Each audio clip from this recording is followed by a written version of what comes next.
나는 내 삶이 불행으로 가득 차 있을 것으로 생각했다. 그런 그 생각은 틀렸다. 내가 생각했던 불행은 그다지 일어나지 않았다. 우리가 무엇인가를 두려워한다는 것은 아주 정상적인 반응이다. 내가 좋아하는 것들 또는 사랑하는 사람들과 헤어지는 순간은 반드시 온다.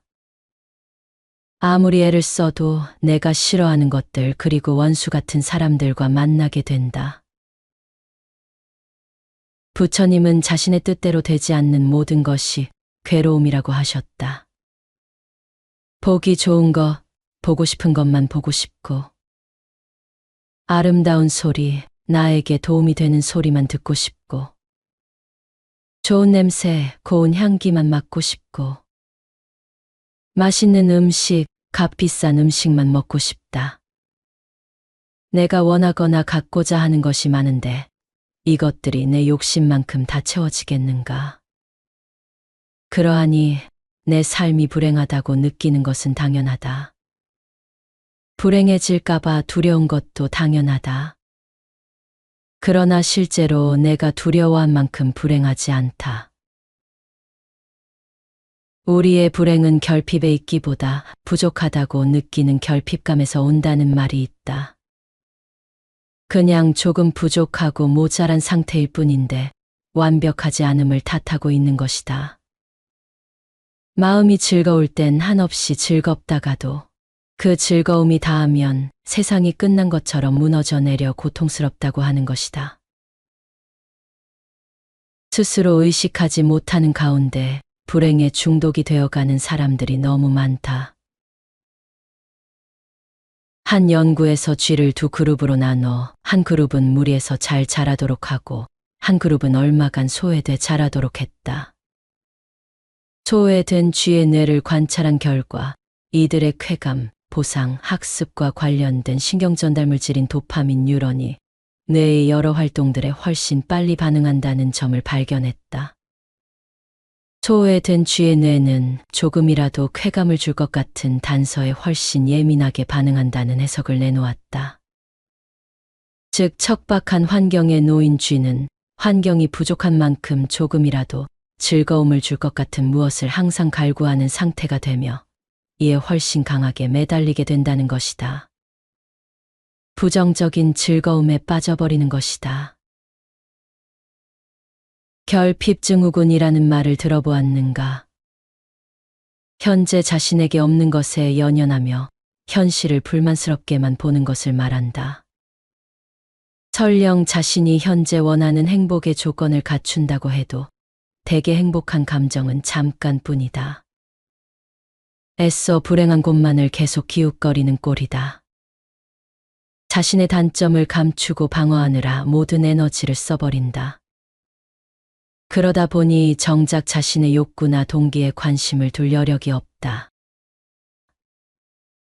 만성적으로 불행한 사람들은 이런 특징을 가지고 있다고 한다.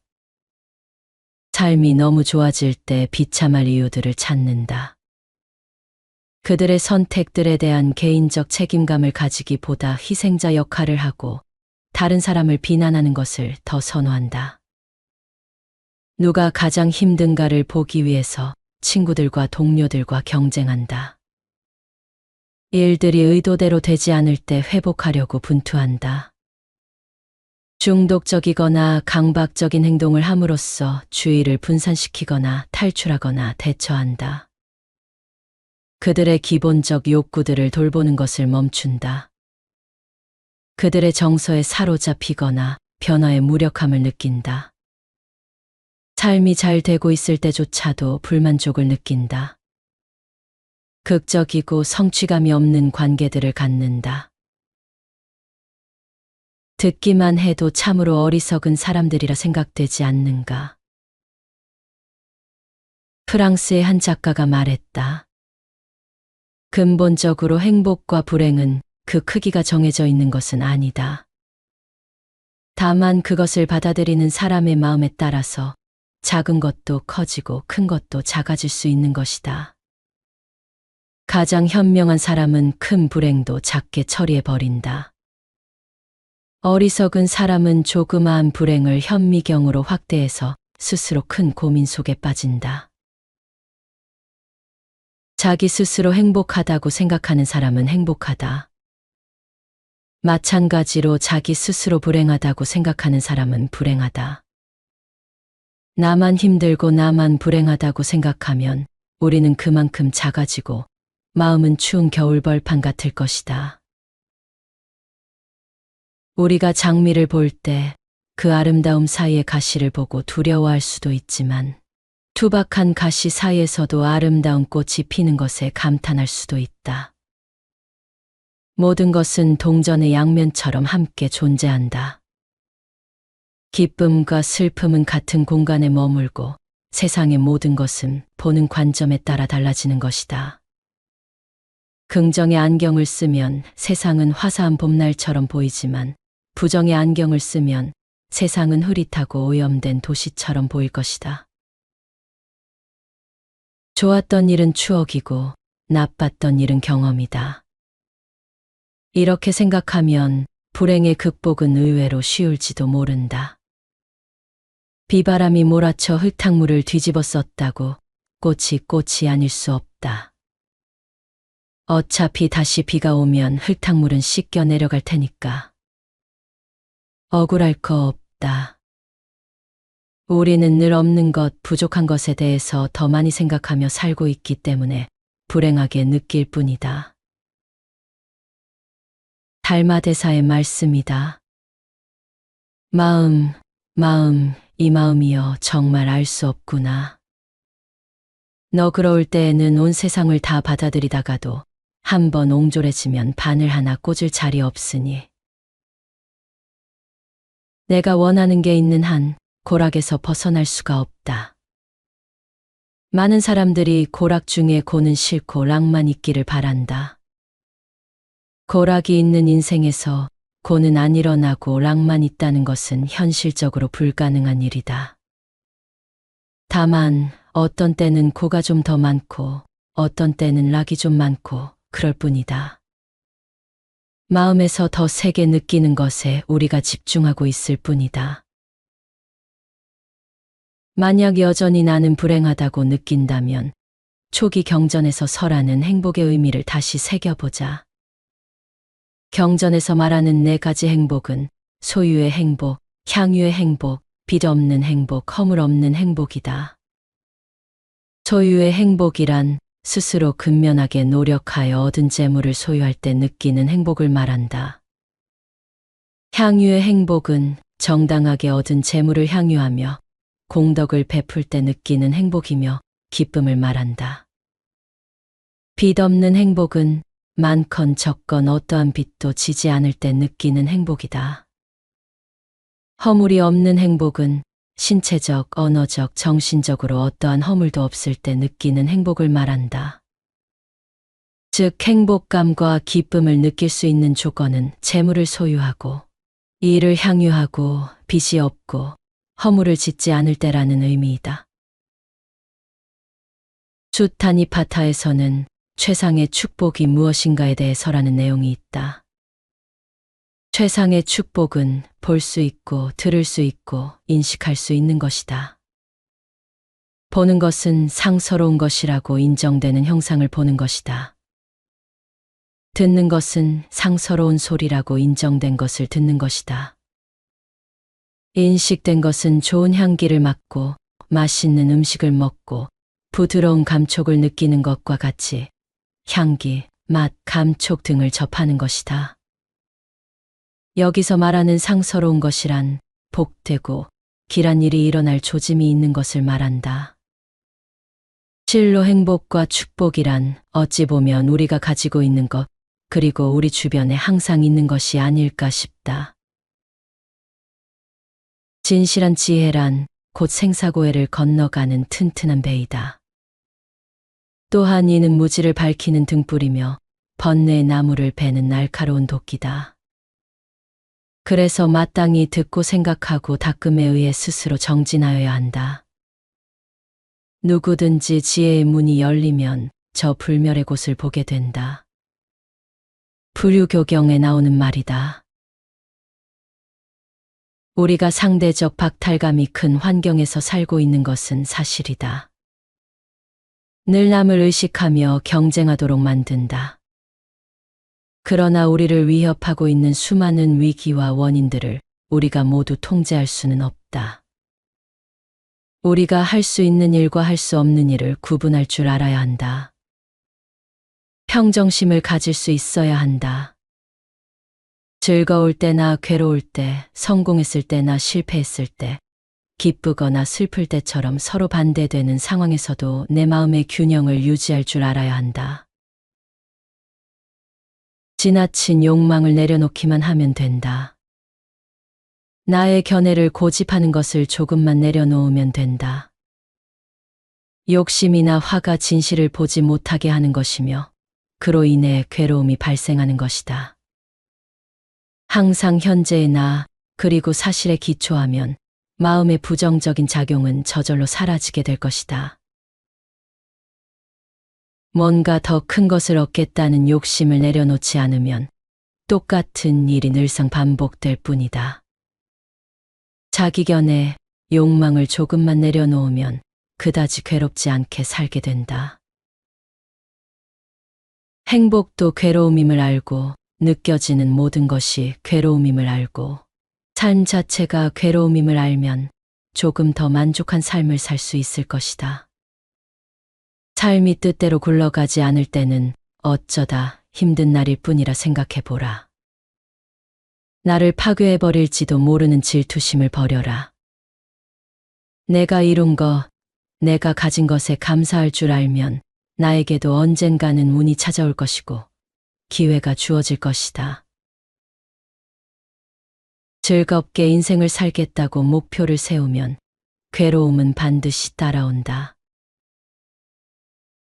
히말라야를 황금으로 둔갑시키고 그것을 다시 배로 늘린다 해도 인간의 욕심을 다 채울 수 없다.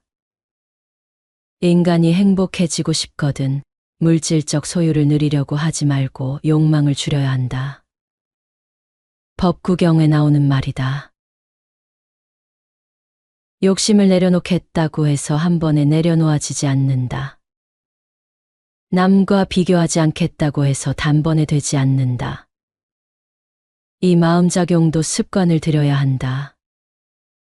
아침에 일찍 일어나고 하루에 책 20페이지씩 읽는 것만 습관을 들이는 것이 아니다. 자신에 대해 부정적인 생각을 하는 것도 습관이다.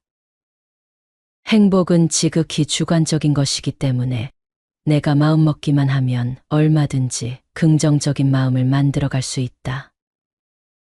일반적으로 새로운 습관을 만드는 데는 2달의 시간이 걸린다고 한다. 나에게 남아있는 긴 시간을 행복과 긍정의 마음으로 살 수 있다면 2달쯤이 아무것도 아니지 않을까. 니콜라 피타 장자는 돈 많고 아쉬울 것 없는 사람이었다. 세월이 흐르자 그도 노쇠해지고 병에 시달리게 되었다. 그는 자신의 고통을 해결해 줄 사람을 찾아다니다 부처님을 만났다. 니콜라 피타여, 고통스러운 것은 몸이 병들어서가 아니라 그 병이 너의 마음을 범하였기 때문이다. 너의 마음에 병과 세월이 침범하지 못하게 하라. 그 후 니콜라 피타의 병은 회복되지 않았지만 그는 마음을 잘 다스렸기에 고통이 없는 행복한 생활을 할 수 있었다. 여러 가지 세상사에 구애되지 말며 즐겁고 슬픈 환경에 동하지 말고 항상 냉철히 판단하는 지혜로서 마음에 불안이 없게 하라. 그러면 최상의 행복이 되리라. 만사는 마음에 달려 있다. 오늘 하는 생각이 내일의 내가 된다. 자신을 구제할 수 있는 것은 자신뿐이다. 아무도 대신해 줄 수 없고 또 그래서도 안 된다. 스스로 직접 불도를 걸어야 한다. 삶의 비결은 딱 하나, 두려움 없이 사는 것이다. 아침마다 우리는 새로이 태어난다. 오늘 하루 우리가 하는 일이 가장 중요하다. 무방비 상태의 마음에서 일어나는 생각들보다 더 유해한 것은 없다. 후회가 없는 사람에게 기쁨이 솟아나는 것은 세상의 순리다.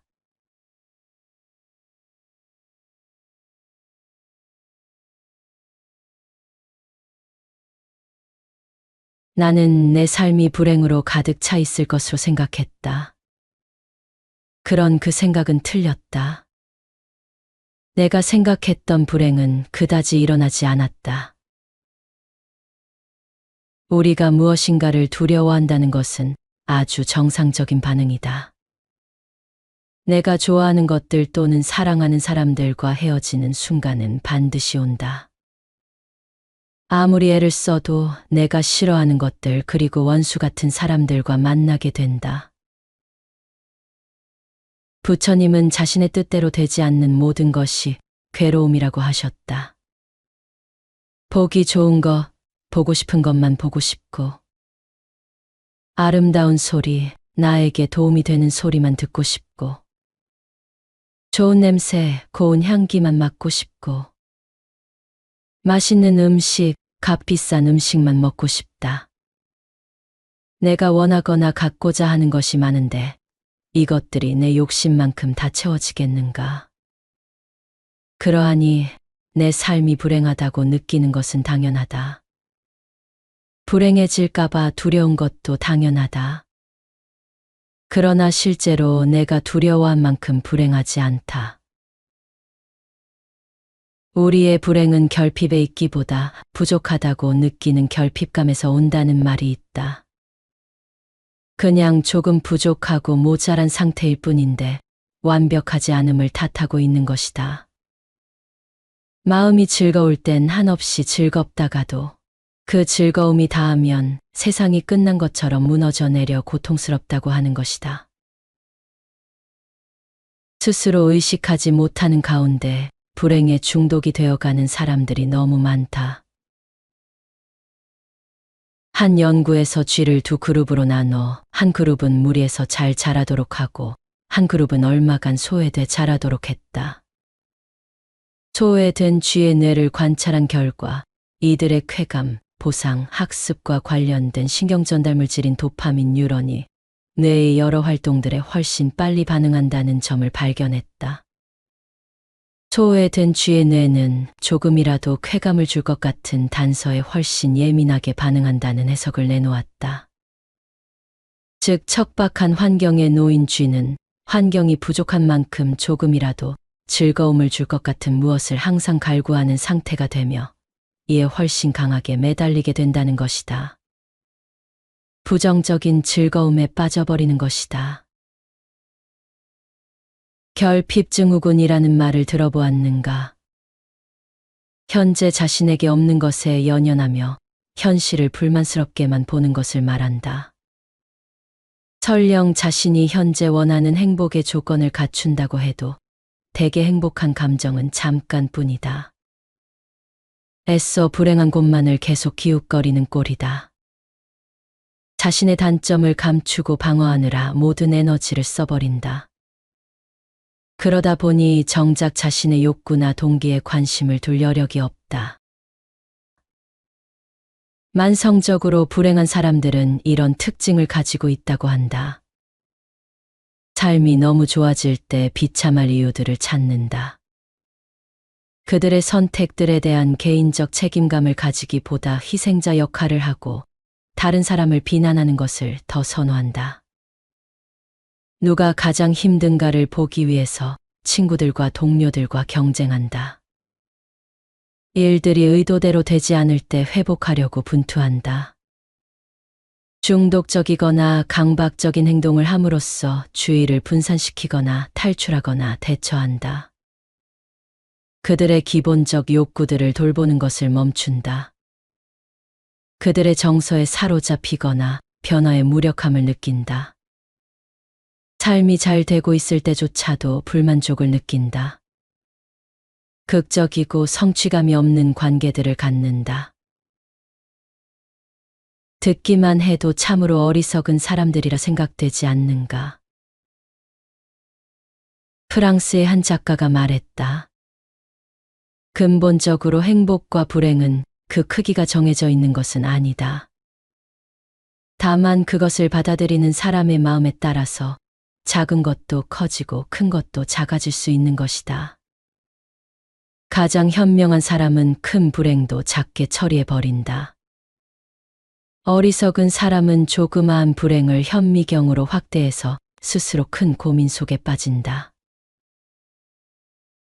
자기 스스로 행복하다고 생각하는 사람은 행복하다. 마찬가지로 자기 스스로 불행하다고 생각하는 사람은 불행하다. 나만 힘들고 나만 불행하다고 생각하면 우리는 그만큼 작아지고 마음은 추운 겨울벌판 같을 것이다. 우리가 장미를 볼 때 그 아름다움 사이의 가시를 보고 두려워할 수도 있지만 투박한 가시 사이에서도 아름다운 꽃이 피는 것에 감탄할 수도 있다. 모든 것은 동전의 양면처럼 함께 존재한다.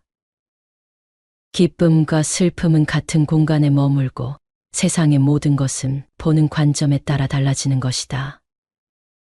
긍정의 안경을 쓰면 세상은 화사한 봄날처럼 보이지만 부정의 안경을 쓰면 세상은 흐릿하고 오염된 도시처럼 보일 것이다. 좋았던 일은 추억이고 나빴던 일은 경험이다. 이렇게 생각하면 불행의 극복은 의외로 쉬울지도 모른다. 비바람이 몰아쳐 흙탕물을 뒤집어 썼다고 꽃이 아닐 수 없다. 어차피 다시 비가 오면 흙탕물은 씻겨 내려갈 테니까.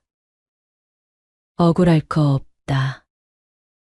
우리는 늘 없는 것, 부족한 것에 대해서 더 많이 생각하며 살고 있기 때문에 불행하게 느낄 뿐이다.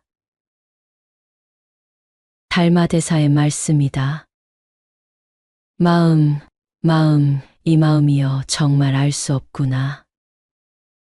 너그러울 때에는 온 세상을 다 받아들이다가도 한번 옹졸해지면 바늘 하나 꽂을 자리 없으니. 내가 원하는 게 있는 한 고락에서 벗어날 수가 없다. 많은 사람들이 고락 중에 고는 싫고 락만 있기를 바란다. 고락이 있는 인생에서 고는 안 일어나고 락만 있다는 것은 현실적으로 불가능한 일이다. 다만 어떤 때는 고가 좀 더 많고 어떤 때는 락이 좀 많고 그럴 뿐이다. 마음에서 더 세게 느끼는 것에 우리가 집중하고 있을 뿐이다. 만약 여전히 나는 불행하다고 느낀다면 초기 경전에서 설하는 행복의 의미를 다시 새겨보자. 경전에서 말하는 4가지 행복은 소유의 행복, 향유의 행복, 빚 없는 행복, 허물 없는 행복이다.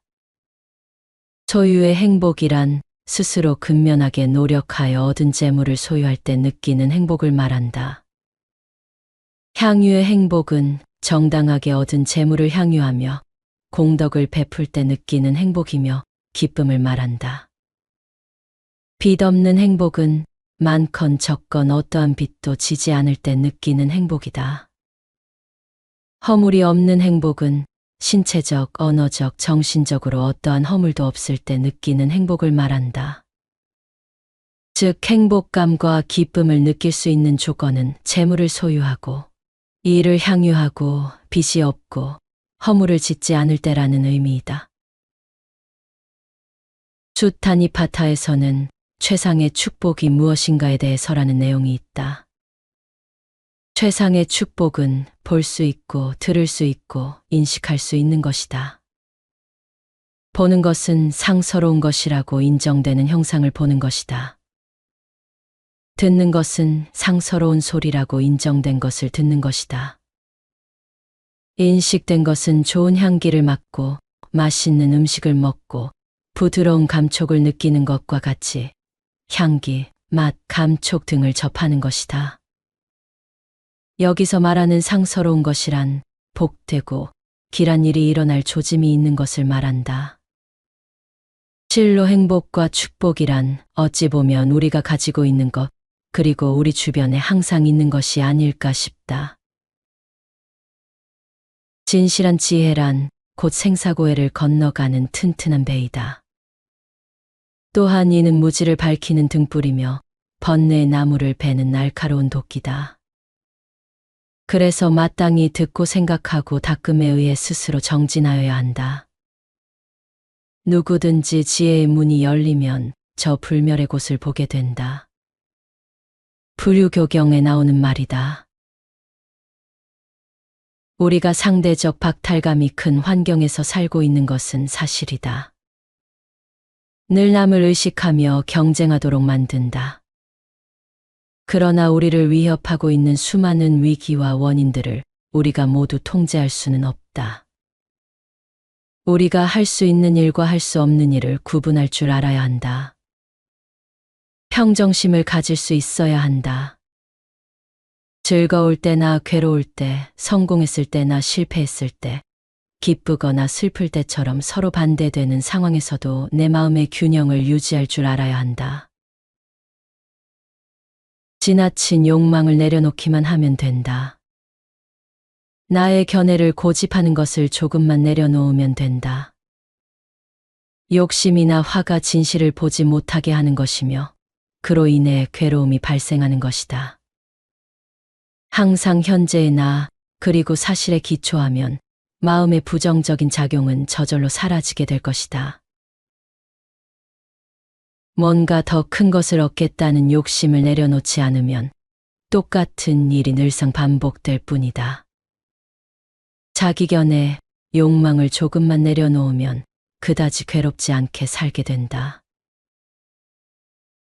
행복도 괴로움임을 알고 느껴지는 모든 것이 괴로움임을 알고 삶 자체가 괴로움임을 알면 조금 더 만족한 삶을 살 수 있을 것이다.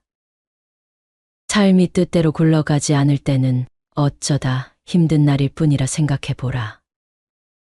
나를 파괴해버릴지도 모르는 질투심을 버려라. 내가 이룬 것, 내가 가진 것에 감사할 줄 알면 나에게도 언젠가는 운이 찾아올 것이고 기회가 주어질 것이다. 즐겁게 인생을 살겠다고 목표를 세우면 괴로움은 반드시 따라온다. 히말라야를 황금으로 둔갑시키고 그것을 다시 배로 늘린다 해도 인간의 욕심을 다 채울 수 없다. 인간이 행복해지고 싶거든 물질적 소유를 누리려고 하지 말고 욕망을 줄여야 한다. 법구경에 나오는 말이다. 욕심을 내려놓겠다고 해서 한 번에 내려놓아지지 않는다. 남과 비교하지 않겠다고 해서 단번에 되지 않는다. 이 마음작용도 습관을 들여야 한다. 아침에 일찍 일어나고 하루에 책 20페이지씩 읽는 것만 습관을 들이는 것이 아니다. 자신에 대해 부정적인 생각을 하는 것도 습관이다. 행복은 지극히 주관적인 것이기 때문에 내가 마음먹기만 하면 얼마든지 긍정적인 마음을 만들어갈 수 있다. 일반적으로 새로운 습관을 만드는 데는 2달의 시간이 걸린다고 한다. 나에게 남아있는 긴 시간을 행복과 긍정의 마음으로 살 수 있다면 2달쯤이 아무것도 아니지 않을까. 니콜라 삐따 장자는 돈 많고 아쉬울 것 없는 사람이었다. 세월이 흐르자 그도 노쇠해지고 병에 시달리게 되었다. 그는 자신의 고통을 해결해 줄 사람을 찾아다니다 부처님을 만났다. 니콜라 삐따여, 고통스러운 것은 몸이 병들어서가 아니라 그 병이 너의 마음을 범하였기 때문이다. 너의 마음에 병과 세월이 침범하지 못하게 하라. 그 후 니콜라 삐따의 병은 회복되지 않았지만 그는 마음을 잘 다스렸기에 고통이 없는 행복한 생활을 할 수 있었다. 여러 가지 세상사에 구애되지 말며 즐겁고 슬픈 환경에 동하지 말고 항상 냉철히 판단하는 지혜로서 마음에 불안이 없게 하라.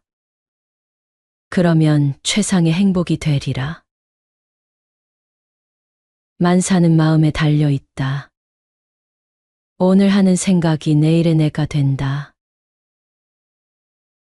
자신을 구제할 수 있는 것은 자신뿐이다. 아무도 대신해 줄 수 없고 또 그래서도 안 된다. 스스로 직접 불도를 걸어야 한다. 삶의 비결은 딱 하나, 두려움 없이 사는 것이다. 아침마다 우리는 새로이 태어난다. 오늘 하루 우리가 하는 일이 가장 중요하다. 무방비 상태의 마음에서 일어나는 생각들보다 더 유해한 것은 없다. 후회가 없는 사람에게 기쁨이 솟아나는 것은 세상의 순리다.